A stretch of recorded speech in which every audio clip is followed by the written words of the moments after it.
Hey, Brian from SnakeBytes here. We're going to be talking about color mutations in reptiles. You're watching SnakeBytes.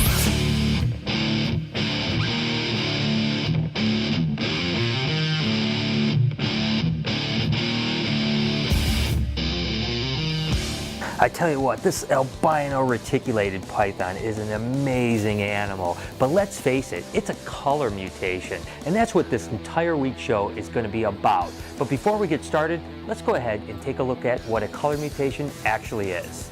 A color mutation occurs when an animal exhibits colors that are not normally produced in the wild. In the pet trade, breeders often strive to produce rare and beautiful color mutations by breeding specifically for certain genes. Some of these mutations can be worth far more than their wild-type siblings. This happens to be a tesseracorn, and what a beauty it is. And as a snake breeder, what we're trying to do is put the coolest paint job on each of our animals. And let's talk about the genetics behind it. In simple terms, each snake contains a series of genes that's responsible for color and pattern mutation. Now, each gene has an allele from each of its parents. What we're looking for is a mutant allele that's going to be responsible for different color and pattern mutation. Now, there's several different types of genetics behind it. Let's go ahead and try to cover them all. The first genetics I want to talk about is something that's called codominance. Now, a fire ball python is a perfect example of codominance. To put it simple, basically if you breed a spider to a normal, half the babies on average are going to come out fires. Now, what's really cool is that when you breed a fire to a fire, on average 25% of the babies are going to come out super, just like this black-eyed leucistic. According to Guinness, what is the name of the longest snake in the world?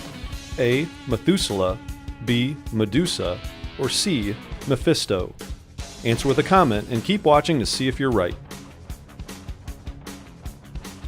Another great example of codominant genes, and it's not in a snake, is, believe it or not, these bearded dragons. This is what they call a leatherback trait, and basically what it is just reduced amount of spiking on the animal. It's kind of more smooth, and that's why they call them leatherbacks. Again, it works the same exact principle. When you breed these guys to normals, half the babies on average are going to come out leatherback, and sure enough, there's a super form. That's what codominance is all about, and the super form is right here. It's what they call a silky. It's basically entirely spikeless. It's definitely a really bizarre looking animal.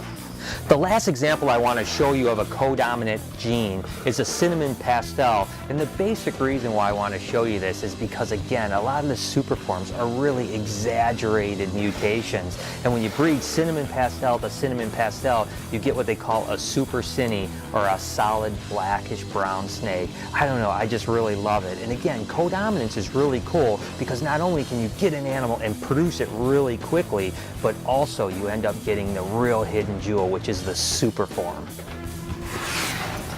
Moving on to an animal like this albino Arizona mountain king snake, this is what they would call a recessive mutation. Now, it's different from the codominant in the fact that when you breed it to a normal, you're not going to get any animals that look anything like this phenotype or paint job. But what you're going to get is all normal looking animals, but they'll all be carrying the gene for albinism. They call it heterozygous.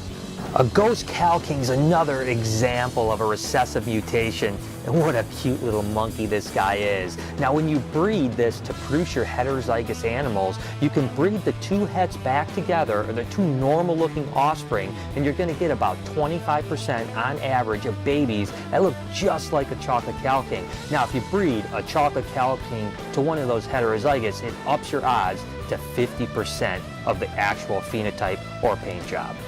There's a lot going on with this gorgeous bearded dragon. It's actually an Italian leatherback, hypotranslucent. Now, we've talked about the leatherback before being codominant, so you can see it's lacking all those spikes, but it's actually got two recessive mutations going on, the hypomelanistic and the translucent. Now, not to get too complicated on you here, but when you breed two recessive mutations together, your odds are 1 in 16 that you're going to produce a hypotranslucent.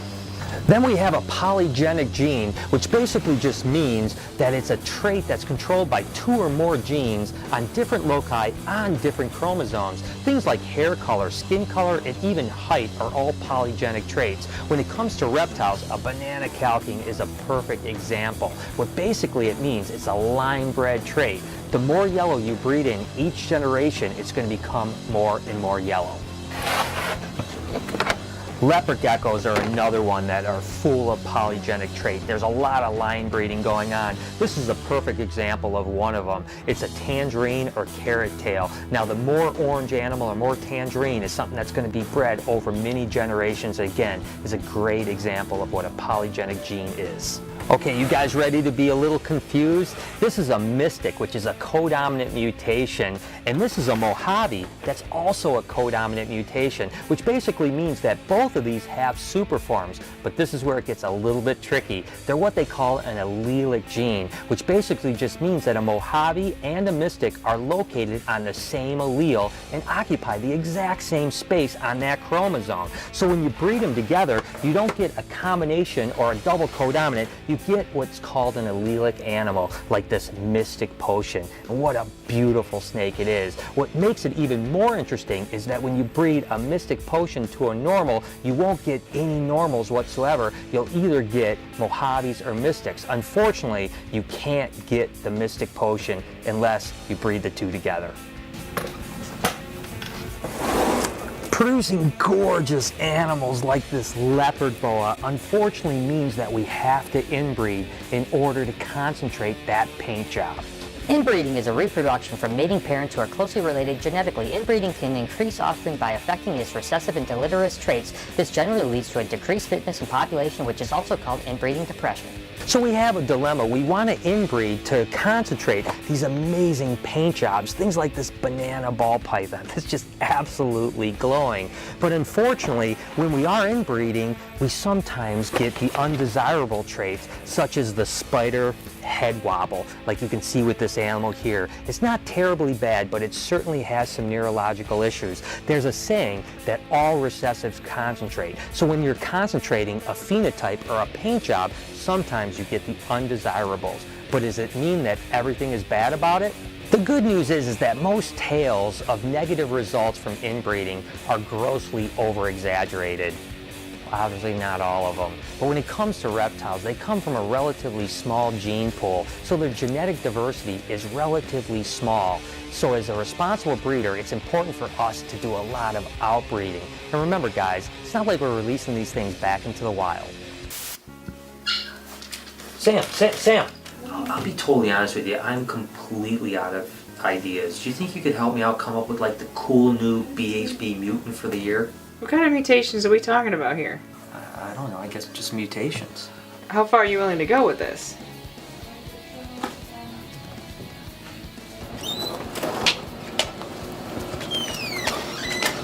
What's got you looking so happy? Brian wants me to work with some new mutations, see what I can come up with. Oh, good for you!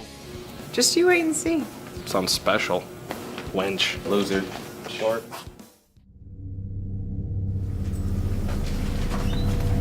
What are you doing? Did you know that human DNA is remarkably similar to alligator and canine DNA? What?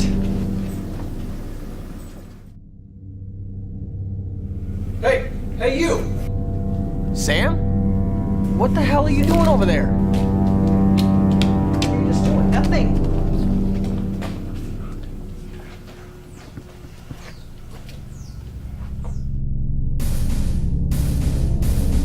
Artie!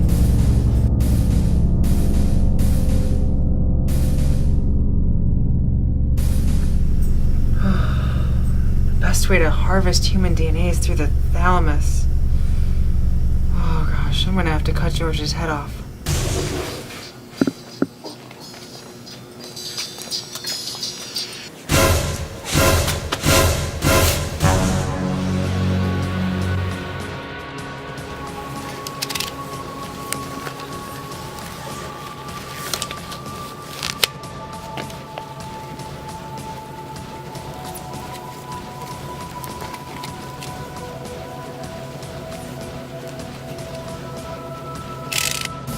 Yes. Work.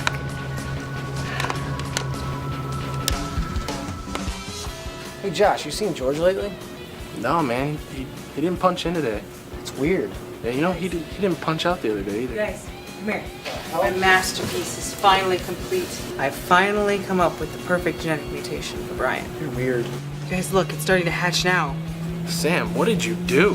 Oh my gosh. Whoa.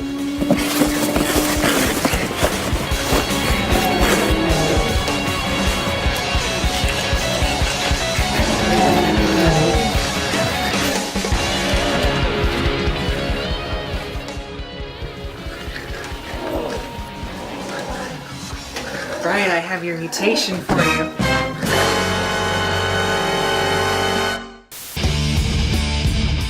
Okay, so today's show is all about mutations, and I want to know if you could mutate your body to add any animal trait to it, what would that trait be? I think it'd be pretty cool if I could run as fast as a cheetah, or maybe have a pouch like a kangaroo, because you could fit so much stuff in there, it'd be really convenient.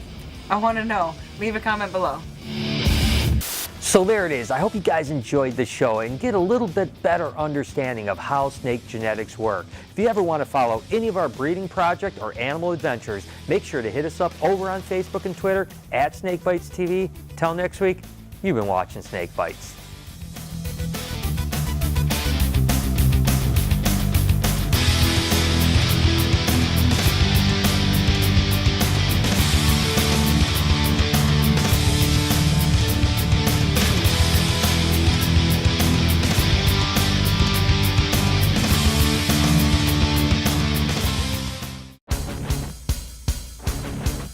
So what's the name of the longest snake in the world?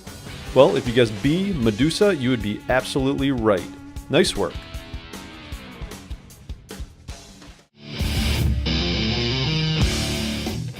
Then you've got your mid-sized animals like boa constrictors. I tell you what, when these guys strike for food, they pack a lot more punch, and you don't want to be on the business end of getting a bite from one of these guys, because as you can see, they hit pretty hard.